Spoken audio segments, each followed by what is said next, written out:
Para hablar de lo que está sucediendo en la ciudad de Rosario, estamos hablando días después, creo que 2 días después, de la intervención a la policía de Rosario. Un hecho que quedará en la historia.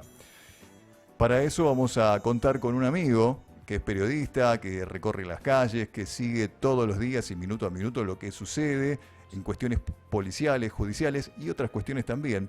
Así que lo trajimos a un amigo, a Rodrigo Miró. Rodri, ¿cómo andás? ¿Cómo andamos? A ver Bien, si ahí, todo ahí bien. se escucha mejor, ¿no? Ahí está. ¿Cómo Bien. andamos? Bien, ¿todo bien? ¿Vos? Bien, muy bueno haber venido acá a este lugar, no lo conocía. ¿No lo conocías la Vox? No, te había visto a vos, o sea, había visto las imágenes, Sí. pero no he venido nunca al estudio. Está ¿Viste muy, lo que es? muy bien puesto, muy bueno. Bueno, Felicitaciones. es lo que dicen todos cada vez que vienen acá. Sí, y además estamos en un 8º piso y no sé, es como que estás apartado del ruido de la ciudad. Muy bueno. Exactamente. Bueno, Rodri, estamos viviendo días. Digo, me parece que cuando parecía que había quedado atrás aquel periodo de inestabilidad en cuanto a la emoción de los rosarinos, en donde no sabíamos si podíamos salir tranquilos a la calle o no, o mejor dicho, salíamos a la calle porque no quedaba otra, pero no estábamos tranquilos. Es como que de a poquito empezó a recrudecer todo eso, ¿no? Yo siempre digo que la situación de la seguridad se define, hay como dos planos. La chiquita, la del día a día, la que te pasa cuando salís a la calle. Ahora mismo si estás escuchando la radio y esperás el colectivo, sabés que si sacás el teléfono mirás para todos los costados. Si tenés en cualquier barrio de la ciudad, el auto duerme afuera porque no tenés cochera, no sabés si al día siguiente está la batería o está la cubierta. Y así con distintas situaciones del día a día de la inseguridad. Esa situación yo no sé cuánto cambió. Sí es verdad que hay más presencia policial desde que asumió Puyaro, hay mucho más patrullero dando vuelta, la presencia de fuerzas federales desde que pasó lo de marzo es importante, hay que destacarlo.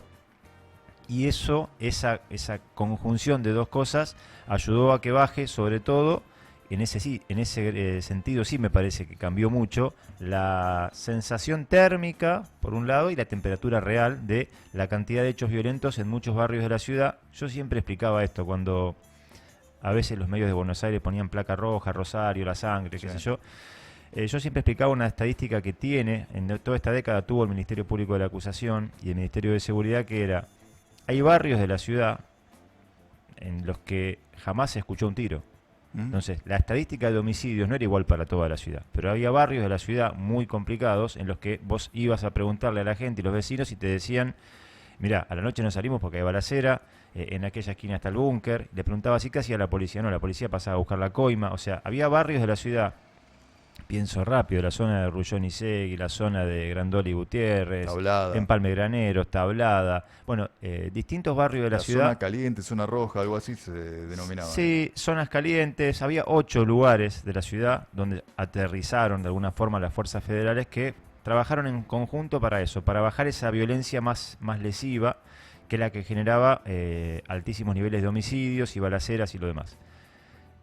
En ese registro pasó 2024 y los primeros meses de 2025. No significaba, si vos preguntabas, se tentaba más nación que provincia para decirte cómo estaba el tema. Patricia Bullrich le suele más rápido inclinarse por si está todo solucionado, ganamos la batalla. El gobernador y el Ministerio de Seguridad dicen, no, es día a día, esto es un minuto a minuto, vamos chequeando todo el tiempo. Lo que pasó en los últimos meses, yo creo que habría que hacer como una especie de mojón en el crimen de Pillín Bracamonte y Rana Tardo. Carlos Delfrade, colega nuestro, amigo en común y diputado provincial, había planteado esa vez, cuando esto fue en noviembre, que iba a venir como un baño de sangre en la ciudad. Bueno, no hubo un baño de sangre, ni hubo un desborde, pero empezó a haber cosas que no antes no había. Hay un goteo de sangre. Empezaron a pasar cosas que no pasaban. Entre otras cosas, por ejemplo, que así como hubo durante muchos años intercambio de liderazgos en la barra de Newell's y vinculaciones de los monos con la barra de Newell's y crímenes. Bueno, en este contexto, en los últimos meses, si bien no pasa nada cerca del estadio ni en el estadio, ha habido varios crímenes que están vinculados al post-crimen de Pillín Bracamonte que tienen que ver con el manejo de la barra de Central o en realidad con negocios paralelos a la barra de Central. El manejo del delito. Del delito, no tiene que ver, digo, no mezclemos en esto al fútbol, porque tampoco pasaba con Newell's, no es qué pasa en la cancha, ni quién alienta, quién no alienta, como digo, pero después de la muerte de Pillín Bracamonte hubo varios casos que si vos seguís ahí un rastro, se podrían hacer de noviembre para acá, que aparecen como sueltos y que tienen que ver con esa continuidad. Y ahora lo que pasó como novedad, que pasó el lunes, es que nos enteramos que había un montón de allanamientos, 38 en total, determinados solicitados por el fiscal José Luis Caterina, que iban a por un problema, que era la plata con la que la provincia le da a la policía para cargar nafta no llegaba a todo destino. Lo dijo el fiscal, no estoy inventándolo yo, le llevó 10 meses la investigación, de 380 millones de pesos por mes que la provincia le destinaba a la nafta de los patrulleros en Rosario, entre 40 y 45 millones por mes iban al bolsillo de los jefes policiales. Es un montón. Directamente a los jefes. A los jefes. El mecanismo es, cuando vos manejás un patrullero, si estás escuchando la radio y sos policía, lo sabrás mejor, pero trato de explicar hasta donde pude entender. Vos manejás un patrullero, no vas como vos, ahora si salís de la radio, a cargar nafta con tu billetera y tu plata y después Hay empresas en las privadas en las que vos cargas nafta y después te dan un reintegro, no.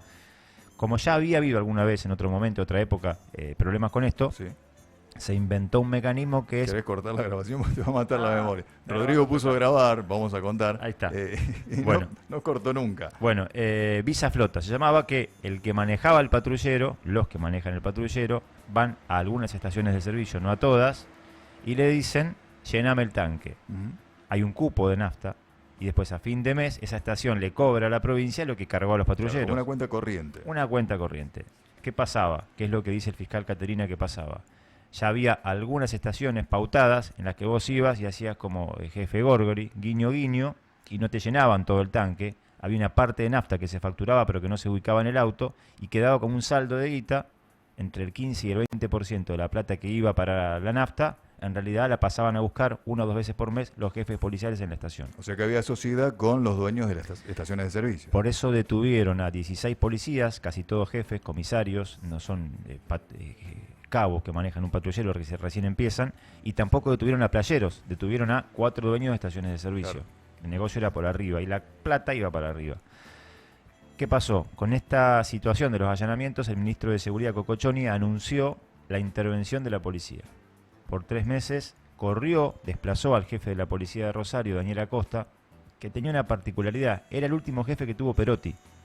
O sea, logró ser, viste como en el fútbol cuando hay un técnico que está dirigiendo un equipo y el presidente pierde la elección, sí, generalmente se va con el presidente, sí. Es difícil que siga. Bueno, en este caso, Perotti perdió la elección, o sea, se fue, y quedó el último jefe de policía que tenía Perotti.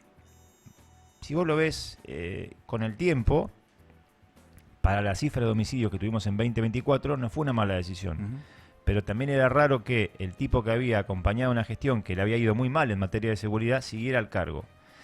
En aquel momento lo que te decían, si vos preguntabas, era, mirá, no es fácil acomodar en ningún cargo, ningún ministerio, ninguna dependencia, pero la policía no es fácil de reacomodar.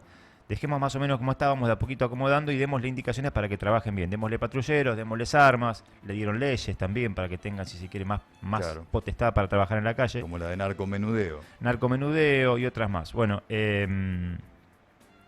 cuando Cocochoni decide desplazar al jefe Daniel Acosta, llevamos 48 horas de esto, casi acéfala la policía de Santa Fe, de Rosario. Y además supongo las comisarías, por lo que me estás diciendo. Algunas comisarías, varias jefaturas, orden urbano, hay varias jefaturas del día a día, el comando radioeléctrico, ni más ni menos. Entonces, cuando descabezan y desplazan, de hecho, hablaste hace un ratito, no estaban todavía terminados de nombrar los nuevos jefes, a la policía, como cualquier fuerza de seguridad de cualquier lugar del mundo, no porque sea la de Rosario, necesita verticalidad. Sin jefes, bueno, ¿cuál es el mensaje? ¿Qué hacen ahora en la calle? Bueno, en ese contexto, por ejemplo, el lunes al mediodía hubo un doble crimen en 7 de septiembre. Sí. Hubo un crimen a la noche en zona sur. Hubo una balacera esta mañana. Plantaron 2 banderas una noche y este mediodía, plantando y diciendo, uno no le gusta dar los nombres, no me gusta dar los mensajes porque no quiero ser vidriera lo que dicen los narcos o las bandas, pero la bandera trascendió por todos lados. Colgaron un trapo en una escuela, la Vigil, cerca de la cancha de Central Córdoba, en la que nombraban al hijo de Pichín Bracamonte y al hijo de uno de los canteros, Dirán Cantero, Andy Bracamonte. ¿Qué les decían? Dejen de matar gente inocente. Generalmente cuando aparecen nombres en estos carteles, es como si yo me quiero pelear con vos, te escracho a vos para que te busquen a vos y en realidad el cartel lo puse yo. Claro. Siempre en ese juego de carteles y de guerras y cosas no vale la pena meterse porque no sabemos quién lo puso, por qué nombran a ellos. Pero Está claro, arrancamos esta crónica diciendo que en 9 de noviembre matan a Pillín Bracamonte y eso empieza con un fenómeno distinto en la ciudad, que hoy aparezcan dos banderas nombrando a su hijo, en algún punto es como que cierra el ciclo con eso que comentábamos. ¿Cómo sigue? No lo sabemos. Hay datos que son, si se quiere, como alentadores, que es decir, bueno, en este contexto no es lo mismo, no sería lo mismo no tener las fuerzas de seguridad nacionales, que era un reclamo permanente, que vayan, que vienen, se van, bueno, siguen estando.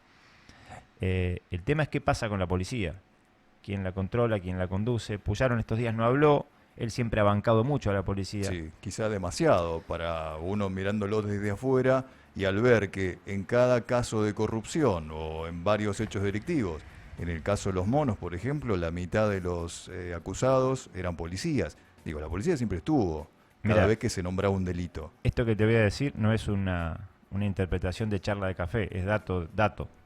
En todos los juicios, en todas las audiencias imputativas que llevaron a bandas narco en Rosario en los últimos 15 años, todas las bandas tenían policías. Nunca hubo una acusación a una banda en la que solo hubiera una pata civil, siempre había una pata policial.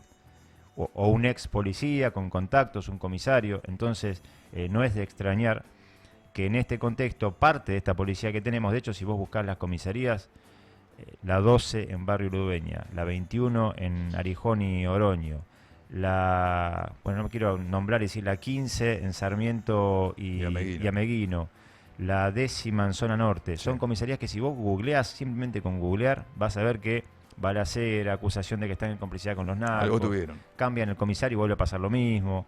En general, el negocio de la venta de droga al menudeo en Rosario cuenta con una pata policial. Y eso hasta ahora, más allá de que bajó el nivel de violencia, no se pudo limpiar del todo. Claro. Por eso Puyaro no habla, o mejor dicho, descarta que haya una corrupción institucional, sino que son individuos que están dentro de la institución que están corrompidos.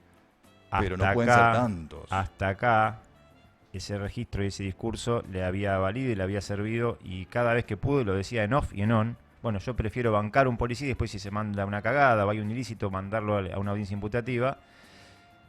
Pero no había pasado lo que pasó ahora, que es que la estructura policial mostró estar corrompida. En un tema, que es el de los combustibles, pero hoy, un hecho que hubo esta mañana, una balacera a Norma Acosta. Norma Acosta es un personaje bastante particular, ameritaría otro programa entero para analizarla. Es un caso bastante parecido al de Mariana Ortigala, esa mujer que había sido parte o cercana de la banda de Alvarado, terminó acercándose a la banda de los monos, que es la banda rival, la balearon, casi la matan, escapa de milagro, un atentado. Denunciante, siempre una exposición alta. Denunciante, le acercó muchos datos a los fiscales, después se supo que esos datos que ella compartía como con complicidad con los fiscales, también los fiscales no avanzaban en imputaciones contra ella, que ella era parte de la estructura de lavado de los monos.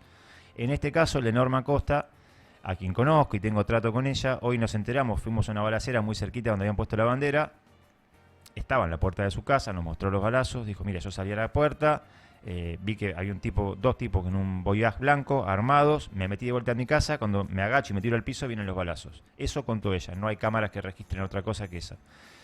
En algún momento de la tarde trascendió una versión, no quiero ampliarla. Perdóname, ¿y por qué a ella?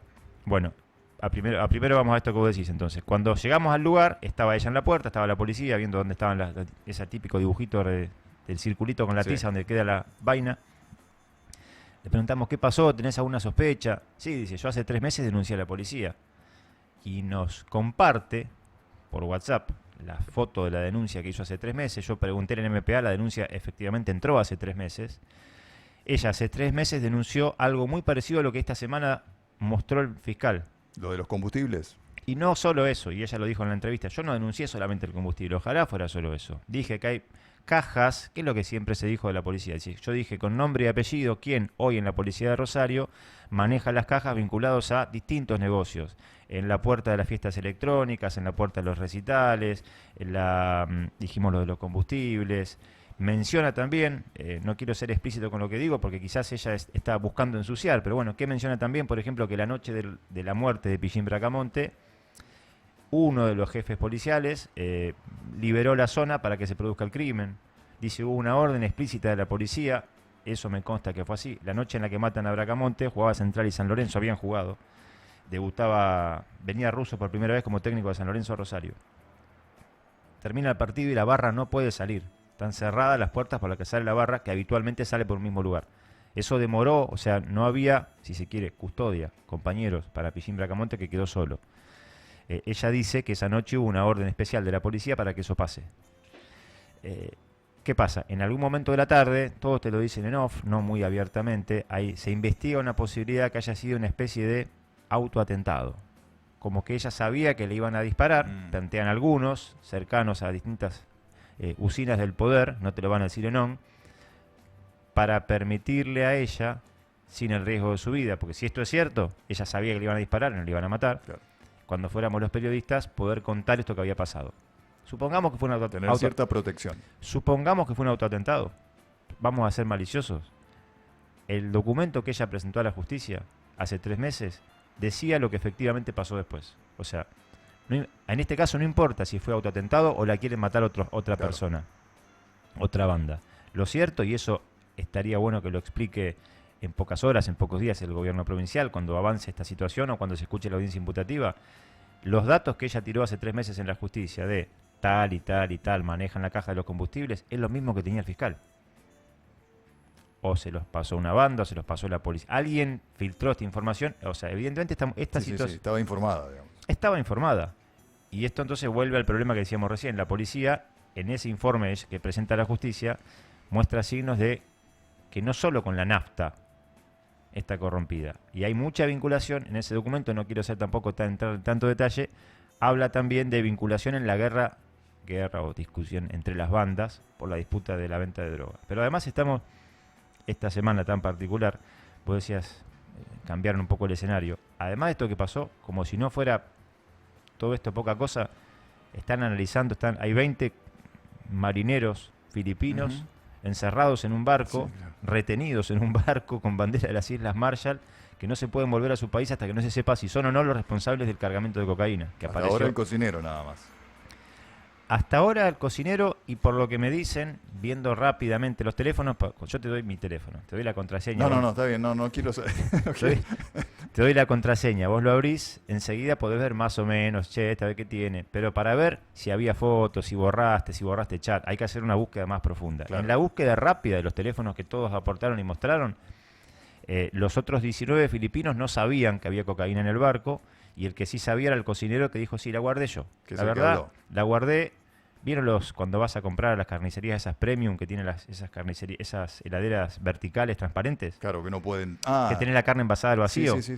Bueno, una heladera vertical, en una heladera vertical, hasta donde me dijeron la comida, esto no lo voy a inventar yo, sabe cada uno que viaja al Uruguay.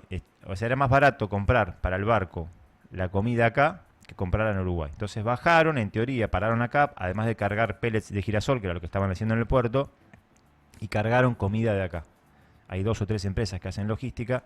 Bueno, cuando cargan la carne, el capitán del barco, que evidentemente no era parte de la maniobra, ve que había, parece de chiste, parece de serie de Netflix berreta, pero había un resto blanco, se había pinchado un paquete de cocaína. Desbordaba de merca. Tenían 480 kilos de cocaína envueltas en 26 como bolsones grandes que tienen un gancho arriba, todo hermético, preparado para que pueda estar abajo del agua, porque la tiran en el agua para que la busque un buzo. Pero uno de los paquetes se ve que en el maneje se pinchó y empezó a perder un poquito de cocaína en el piso abajo de la heladera. El tipo se ve que ahí había carne, no cocaína. Entonces le avisa a un abogado, al armador del buque, que le avisa a un abogado que él conocía, a la madrugada, y ese abogado avisa a la prefectura y al fiscal. Van y dicen, bueno, ¿cuánto habrá? En un momento de la conversación me dicen que, bueno, pero valdrá la pena ir, no será para consumo personal. No, dicen, mira, si está escondido en la heladera con la carne, no debe ser para consumo personal. Vamos a ver qué hay. Entran, abren con el fiscal, con prefectura, y ven que había media tonelada de cocaína. Cuando ven los teléfonos de todos, el cocinero en un momento como que se arrepiente, aparte tenía el teléfono que lo escrachaba, tenía un montón de fotos borradas y cosas, información, y dice...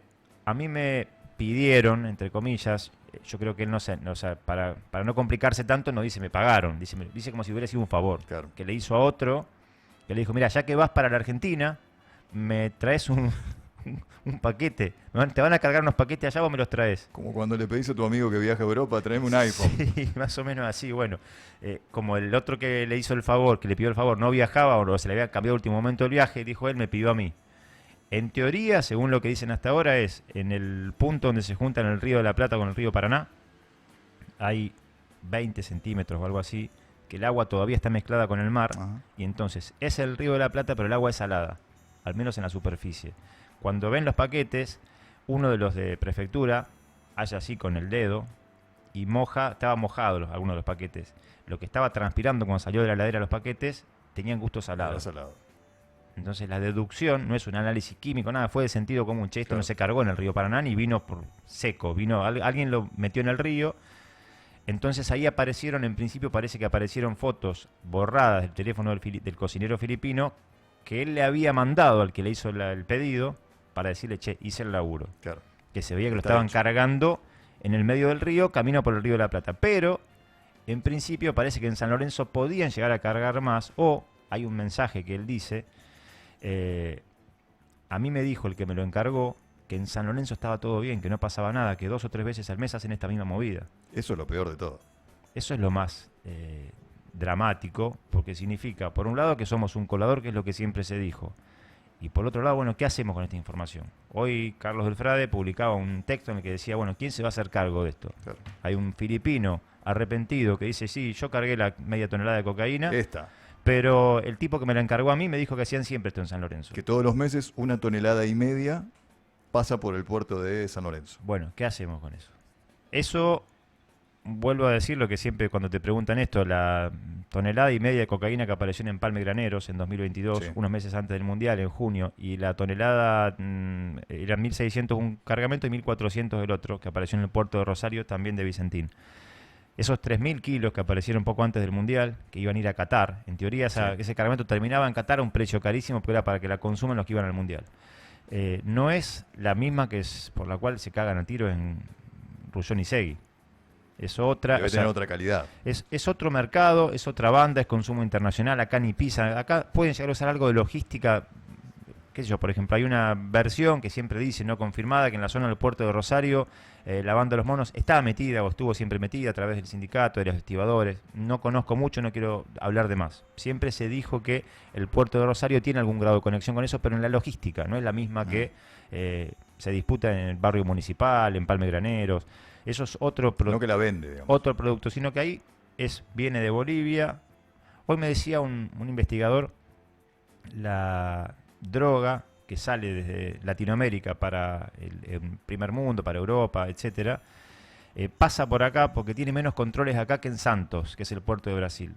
O sea, vos pensás que Bolivia, no tengo el mapa acá a la vista para hacerlo, pero podrían irse por arriba y sacarla por Brasil. Claro, que le queda más cerca. digamos. Pero el puerto de Santos tiene muchos más controles. Entonces es más sencillo en términos de menos inseguro para ellos sacarla por los puertos de Gran Rosario, que a pesar de todo lo que se dice siempre, tienen históricamente malos controles. Por eso sacan por acá. Y el mecanismo del que siempre se habla es, a veces aparece una avioneta, viste, que cae o que la encuentran. Sí. No es que una vez cada tanto la encuentran. Bombardean. Este término lo ha usado muchas veces nuestro colega Germán de los Santos, me parece bastante apropiado. Bombardean la cocaína en el norte de Santa Fe, en el norte de la provincia de Buenos Aires, en las islas. Si es en las islas, alguien la busca en lancha. De hecho, hay un ruralista que está condenado por la justicia, porque le encontraron en un puesto allá cerca de Timbúes 300 kilos de cocaína. En el año pasado, ¿te acordás cuando cayó esa avioneta cerca de Andino con un piloto boliviano? Sí, claro. Bueno, cada tanto aparecen estas situaciones que es, la traen en avioneta hasta el norte de la provincia, alguien la traslada hasta la zona de Ibarlucea, Andino, distintos lugares donde siempre se menciona que hay galpones donde se hace la guarda por algunos días hasta que se pueda embarcar Pasar al puerto. a pasar al puerto. Para pasar al puerto también te dicen, las causas judiciales nunca avanzaron mucho con eso, que hay 2 o 3 empresas que hacen logística de los barcos. Cuando los barcos quedan amarrados acá, alguien sube el alimento, alguien sube a cambiar las sábanas y lo demás. En ese interín sería el huequito donde yo siempre cito para estos ejemplos la serie The Wire por HBO. Sí, señor. Es una serie vieja, Sí, sí, está sí. ambientada en Baltimore, año hace 15, 20 años, pero todo lo que contaba The Wire hace 15 años pasó en Rosario. En una de las temporadas hay varios capítulos destinados a cómo se trabajaba con los puertos. Bueno, si quieren entender qué pasa con los puertos de Gran Rosario, vean The Wire. ¿Es para una serie, película, libro? Sí, yo Hay creo que... argumento para todo. Mira, hace un rato yo ponía en Twitter lo del cocinero filipino y alguien me levantaba el tweet y decía, che, estamos para hacer una serie del cocinero filipino. Dice, estamos con el Eternauta ahora, pero podríamos hacer una serie del cocinero Pero filipino. Totalmente. Sí, ha habido muchas historias que son, lamentablemente, que si vos las ficcionás, son apasionantes, pero nos han pasado acá. A lo nos mejor pasan parecen acá. bolaceras. Si vos la escribís, decís, no, esto es demasiado, no puede ser nunca. Pero nos pasan acá. Y lo que en estos días vimos es que, con lo que mostró el fiscal, hay muchas veces que la denuncia periodística cae en caja vacía, o si no, será mentira, la caja policial, la nafta, bueno, mirá, había efectivamente un mecanismo para quedarse con el 15% de la guita que iba para la nafta de los patrulleros. Y eso, yo creo que vos fíjate eso que te estoy contando, que no es la muerte de nadie, para la gente que escuchó esta semana la noticia debe ser más doloroso, más bronca. O sea, no importa que no haya matado a nadie, se estaban quedando con la guita de la nafta de los patrulleros, Claro, sí. que es guita para otras cosas, para otros usos. Perfecto. Va, perfecto, digo yo. Entendible, Quedó claro, entendido, sí. sí, quedó claro, eso es. Rodri, te exprimimos y todavía no... Faltó hablar del juez Bailaque. De lo decimos Bailaque, por ejemplo. en un minuto lo decimos. Hoy avanzó el Consejo de la Magistratura un pasito más para destituirlo. Cuando lo destituya el Consejo de la Magistratura, que todos me dicen que va a pasar, yo hablé con cada uno de los consejeros. Son 20, tienen que tener 14 votos para destituirlo. Hay varios pasos que hay que llegar, pero en principio se llega a un plenario donde votan si lo destituyen o no. Los jueces generalmente nunca votan porque no quieren votar A un par. a un par. Pero habría votos para destituirlo si lo destituyen por la cantidad de ilícitos que ya se le han imputado, tiene pedido prisión preventiva, podría ir preso. No ha pasado muchas veces en la Argentina. 2 antecedentes hay de jueces presos y condenados por complicidad con el narcotráfico. Carlos Soto Dávila en Corrientes y Raúl Reynoso en Salta. En los dos casos entraron en un proceso parecido al de Bailaque, cuando ya les habían pedido la prisión preventiva y tenían fueros y no podían ir presos, antes que el Consejo de la Magistratura los destituya, renunciaron. Yo digo, les ganó la culpa, les ganó la moral, no sé qué cosa. Hasta ahora Marcelo Bailaque está atornillado en la silla. He hablado con varios fiscales y todos te dicen, es incómodo. Es como que vos denuncias a tu jefe por corrupto y al día siguiente te veas la cara con tu jefe Claro. de vuelta. Y decís, che, pero Sigue siendo tu jefe. sigue siendo tu jefe. Él sigue siendo el juez. O sea, si hoy esta noche, por ejemplo, el otro día lo del barco pasó con él estando en la audiencia. Hay quien dice, mirá, no será casualidad, justo lo encontraron con... Porque si él estaba de turno, lo del barco le caía a él. O sea, a un juez que ya con distintos mecanismos, distintas evidencias lo han imputado por maniobras extorsivas, por pedir guita a un empresario, un montón de cosas, pero además por presunta complicidad con un narco, si le toca administrar una causa narco es incómodo. Claro. Él podría haber también pedido licencia, renunciar, o sea, hacer algo, no ha hecho nada, mañana a la mañana va a ir a trabajar como cualquier hijo de vecino, como cualquier juez en realidad, aunque tenga pedido de prisión preventiva y una inhibición de bienes. ¿Viste cuánto es la inhibición de bienes? Y tenía varios ceros. 1.500 millones de pesos. Vos y yo, en toda nuestra vida, trabajando la vida entera, no vamos a ganar lo que le han inhibido en el juicio. No es que todo lo que tiene, es lo que le inhibieron en el juicio. Tremendo. Bueno, Rodri, ¿cómo podemos encontrarte? Decí, en radio, redes. X, arroba Rodrigo Miró 76. Después la radio no, porque estamos en esta radio, así que banquen esta radio. Bien. Arroba Rodrigo Miró 76 o en Instagram, Miro Rodrigo. Y ahora estoy empezando a aprender a usar TikTok. Oh, mira, no, yo ahí no me enganché. Yo los veía a mis hijos que No lo voy usaban y tanto. dije, vamos a ver cómo es esto. Estoy probando de a poquito. Está muy bien. No hago, no pongo el teléfono así, bailo frente al coso. Hablo de esto mismo que estoy hablando Claro, acá. exacto. Pero bueno, en TikTok Rodrigo Miró 76 también. Bueno, un gusto haber hablado con vos como siempre y hacía mucho que no estábamos Muchos compartiendo un estudio. 20 años. Y más o menos por ahí. Sí, gracias por venir, Rodri. Bueno, chau.